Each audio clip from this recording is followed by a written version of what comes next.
तालियों के साथ जतीन खेमानी। तालियां बजती रहे, तालियां बजती रहे, तालियां बजती रहे, तालियां बजती रहे।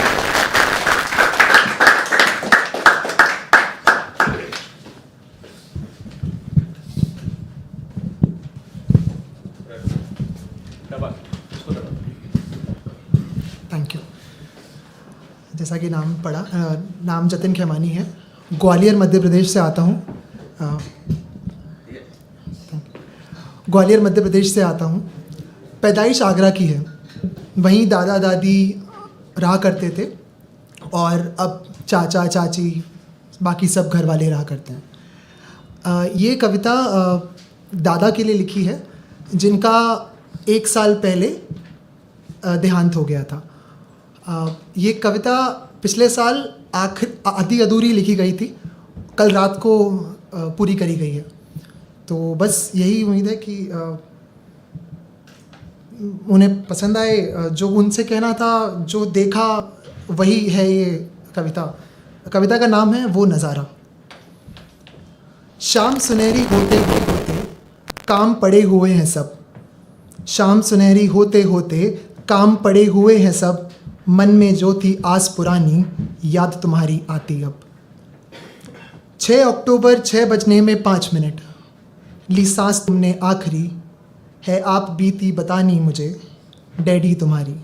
हमारे घर में दादाजी को डैडी कहा जाता है और दादी को अम्मा, तो इसीलिए। एक व्यक्ति जो पूरे मन से बूढ़ा हो चला था, उन्हें अल्जाइमर था, उन्हें डिमेंशिया था। किसी ने अल्जाइमर कहा तो मुझे याद आया, उन्हें डिमेंशिया था। एक व्यक्ति जो पूरे मन से बूढ़ा हो चला था, क्या अदब, क्या शिष्ट, पर कष्ट में भी वो रहा था। कोई देख देख कर सोचता, कोई फूट फूट कर रोता। कोई देख देख कर सोचता, कोई फूट फूट कर रोता। समझा नहीं मैं ये क्या हुआ, कब हुआ, कैसे हुआ। मुझे मुंबई में आए हुए 1 साल हो गया था, पर मैं कभी फिर से वापस आगरा नहीं गया था मिलने कभी। तो जो बात होती थी वीडियो कॉल पे होती थी। तो जब ये हुआ, जिस दिन हम पहुँचे, मैं यहाँ से, मेरा भाई बैंगलोर से, तो पहला ख्याल बस ये आया कि जा क्यों नहीं पाए, मतलब क्या रहा, क्यों नहीं हम मिल पाए एक बार।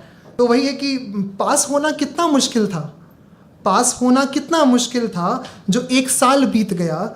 मैं मिला था रात 1 बस, पूरा जीवन जैसा जीत गया। उस दिन जब सब क्रियाक्रम हो रहे थे, तो एक ऐसा वाक़या था, एक ऐसा नज़ारा था जो जिससे मैंने देखा, और शायद तभी मन में था कि कुछ लिखना है इसके बारे में, कभी ना कभी बात करूँगा।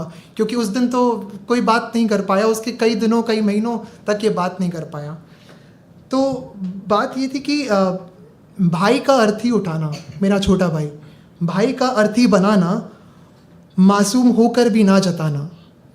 याद आता है मुझे यमुना तट का वो ज़ारा। यमुना तट, वही यमुना तट, वही नगरी तुम्हारी, जहाँ कामयाबियाँ तुमने पाई थी। डैडी अपने आप में, अम्मा तुम में पूरी समाई थी। मैं ढूंढ रहा था एक वजह, राख के पास कबूतर बैठा दिखा। फिर बैठा जाके पेड़ पे वो, दूसरे कबूतर संग उड़ गया। नंब आँख और सूखे होठ, ये पढ़ते क्या जो हो गया। नंब आँख और सूखे होठ, ये पढ़ते क्या जो हो गया। वह नज़ारा 14 साल बाद बाबा अम्मा संग हो गया। यमुना तट पर वह आग, यमुना तट पर वह आग, जो आंसू भी ना सुखा पाई थी। यमुना तट पर वह आग, जो आंसू भी ना सुखा पाई थी। वह परंपरा दाह संस्कार की, पुत्र पौत्र के हिस्से आई थी। फिर ये है कि उन्होंने बहुत कुछ किया हमारे लिए, हम सब के लिए। तो बस यही है कि घर बरगद होता है, घर बरगद होता है, नींव का खेल है सारा। घर बरगद होता है, नींव का खेल है सारा। दादा दादी ने है सिखाया, तभी ना वृक्ष इतना लहराया, तभी ना वृक्ष इतना लहराया। धन्यवाद।